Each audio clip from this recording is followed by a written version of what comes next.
Every time autumn comes and leaves become orange and start falling, creating this beautiful multicolored carpet on the ground, the color itself, the orange, and the whole vibe surrounding it reminds us that Halloween is coming.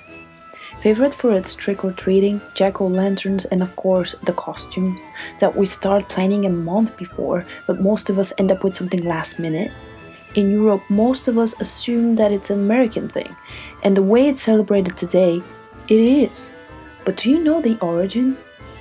In today's video, I'm gonna talk about the real history of Halloween. Halloween's actual origins date back to the ancient Celtic festival of Samhain. 2000 years ago, the Celts who lived in the area that is now Ireland, the UK and northern France celebrated their new year on November 1st. It was because that day marked the end of summer and the beginning of the winter, a time of year often associated with human death. Celts believed that on the night before New Year, the border between the worlds of the living and the dead became blurred, so on the night on October 31st, they celebrated Samhain, when all the ghosts of the dead returned to Earth. Pretty creepy, right? Celts thought that the presence of the spirits from the other world made it easier for the druids to make predictions about the future. Druids would build huge sacred bonfires where people gathered to burn animals as sacrifices. During that celebration, the Celts wore costumes consisting of animal heads and skins and attempted to tell each other's fortunes. In the end of the celebration, they relit their hearth fires extinguished earlier that evening from the sacred bonfire to protect them during the coming winter. By the 43 AD, the Roman Empire had conquered the majority of the Celtic territory. In the course of the 400 years that they ruled the Celtic lands, two festivals of Roman origin were combined with the traditional Celtic celebration of Samhain. The first was Feralia, a day in late October when the Romans honored the passing of the dead. The second was a day to honor Pomona, the Roman goddess of fruit and trees. Her symbol is the apple, and the incorporation of the celebration into Samhain explains the tradition of bobbing apples, practiced today on Halloween. By the 9th century, the influence of Christianity had spread into the Celtic lands, where it gradually blended with older Celtic rituals. In 1000 AD, the Church made November 2nd All Souls' Day, a day to honor the dead. All Souls' Day was celebrated similarly to Samhain, the big bonfires, parades, and dressing up in costumes as saints, angels, and devils. The All Saints' Day celebration was also called All Hallows or All Hallow Mass, coming from the Middle English All Hallow Mass, meaning All Saints' Day.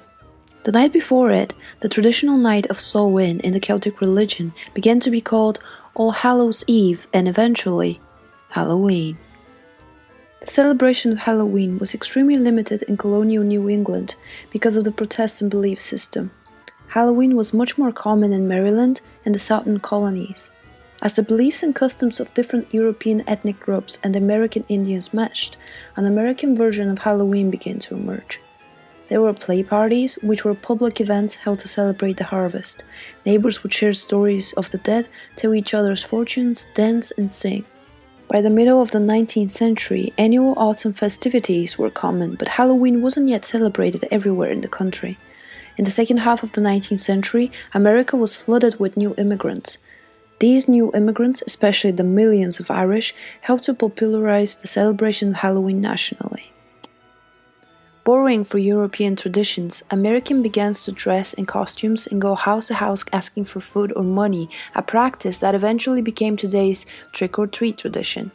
Young women believed that on Halloween they could predict the name or appearance of their future husband by doing tricks with yarn, apple parings, or mirrors. In the late 180s, there was a move in America to mold Halloween into a holiday more about community and neighborly get-togethers than about ghosts, pranks, and witchcraft. At the turn of the century, Halloween parties for both children and adults became the most common way to celebrate the day. Parties focused on games, food of the season, and festive costumes. Parents were encouraged by newspapers and community leaders to take anything frightening or grotesque out of Halloween celebrations. Because of these efforts, Halloween lost most of its superstitious and religious overtones by the beginning of the 20th century.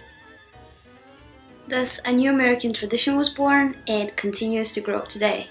Do you know that Americans spend an estimated $6 billion annually on Halloween. That makes it the second largest country commercial holiday after Christmas. It's insane. So that was a brief look into the origin of Halloween. Let me know what you think about Halloween, how you celebrate it, and also if I should continue making videos in this format. I hope you enjoyed. See ya!